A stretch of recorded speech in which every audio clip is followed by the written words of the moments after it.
When my husband Mark passed away 3 years ago, I never imagined I'd end up being the full-time guardian of his son from a previous marriage. At the time, Ryan was just 12, reserved, painfully quiet, and constantly buried under the shadow of grief and confusion. His mother had been out of the picture for years, and now with Mark gone too, it was just me and a teenager who barely knew how to talk to me. I wasn't his mother. And I knew I never would be. But I also knew I couldn't let him walk through life alone.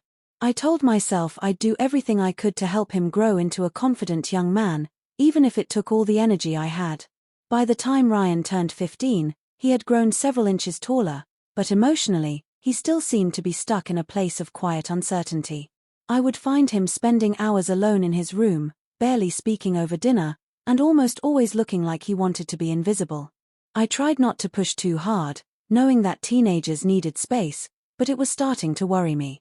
I could sense something was bothering him, something deeper than the usual high school stress. One evening, I was folding laundry in the hallway when I overheard Ryan's voice from behind his half-open door. He was talking to someone online, maybe a friend from school, but what caught my attention wasn't what he said, but how he said it.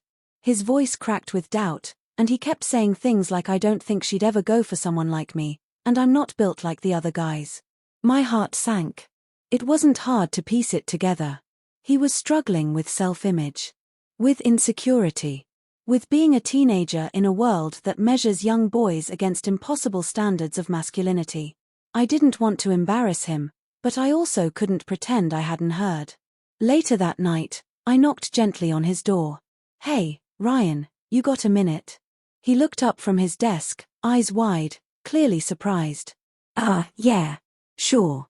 I stepped in, trying to keep my tone light. I was thinking, maybe we could do something together this weekend. Just the two of us. His brow furrowed. "Like what?" "I don't know. Whatever you're up for. A hike, a movie, even just grabbing some food at that diner you like. Just thought it might be good to hang out for a bit." To my relief, he gave a small smile. "Okay, yeah, that sounds cool." It was a small step, but one we desperately needed.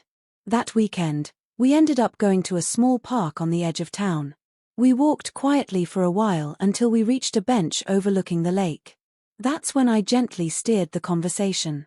"You know, I was your age once too," I said with a laugh. Didn't believe it when people said it to me either, but it's true. He smiled faintly. "Yeah. Oh yeah. I remember thinking I wasn't pretty enough, or smart enough, or just enough in general." He looked at me with quiet curiosity. "Seriously?" "Totally seriously. And I know for a fact that guys go through the same thing. Especially at your age. It's normal to feel unsure. But I also want you to know something. You are enough, Ryan. You're smart, you're kind, and you've got a good heart. That means more than you realize."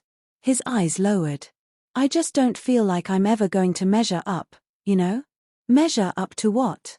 I asked. "To who?" He hesitated. "I don't know, just other guys. At school. Online. Everyone seems so sure of themselves. And I just feel behind. Like I'm not growing up right." And there it was. The real fear. The doubt that keeps teens up at night and too embarrassed to ask for help. I didn't want to lecture him. I just wanted to let him know he wasn't alone. "You're not behind," I said firmly. "You're growing at your own pace, and that's completely okay. There's no rulebook for this stuff. Everyone feels awkward and unsure, trust me, even the ones who look confident on the outside." He nodded slowly. "You really think so?" "I know so. And if there's anything you ever want to ask, or talk about, no matter how weird or uncomfortable it might feel, you can talk to me. I may not be your mom, but I care about you like my own." He didn't say anything for a few seconds. But then, to my surprise, he leaned in and gave me a quick hug. "Thanks," he said, voice low. "That means a lot." After that day, things started to shift. Ryan began talking more during dinner. He started asking questions, little ones at first, like what kind of moisturizer to use for his skin or how to deal with body odor at the gym. He even asked me once if it was weird to feel anxious when trying to talk to girls. I reassured him every time that no, it wasn't weird. It was human. I took him shopping a few weeks later for new clothes, letting him pick styles that made him feel more like himself. He smiled more in the mirror, held his posture a little taller. Confidence, even in tiny doses, started to show. We created a small routine. Twice a week, we'd go walking or biking together. Not always talking, but always sharing space. And I noticed he was starting to open up about more than just physical stuff. He told me about his best friend Josh, about a girl he had a crush on named Taylor, and about how he was nervous for his first high school presentation. I listened. I encouraged. I reminded him he wasn't expected to have everything figured out. And over time, he grew not just physically, but emotionally. One afternoon, months later, Ryan walked in from school, dropped his backpack, and looked at me with the most honest eyes I'd ever seen. "Hey," he said. "So, this girl Taylor? She smiled at me in class today." I actually smiled back. I grinned. "That's amazing." He chuckled. "I don't know what I'm doing, but I felt okay. Like maybe I'm not invisible anymore." I stepped forward and put a hand on his shoulder. "You were never invisible, Ryan. You were just waiting for the right moment to shine." That evening, he showed me the poem he'd written for English class. It was about courage. About finding your voice. It didn't mention me directly, but I could feel my presence in every line. He was growing, evolving, and trusting himself more with every passing day. Helping Ryan find his confidence wasn't about giving him answers. It was about creating space for him to ask questions. It was about showing up, again and again, until he knew someone was in his corner. He's 16 now.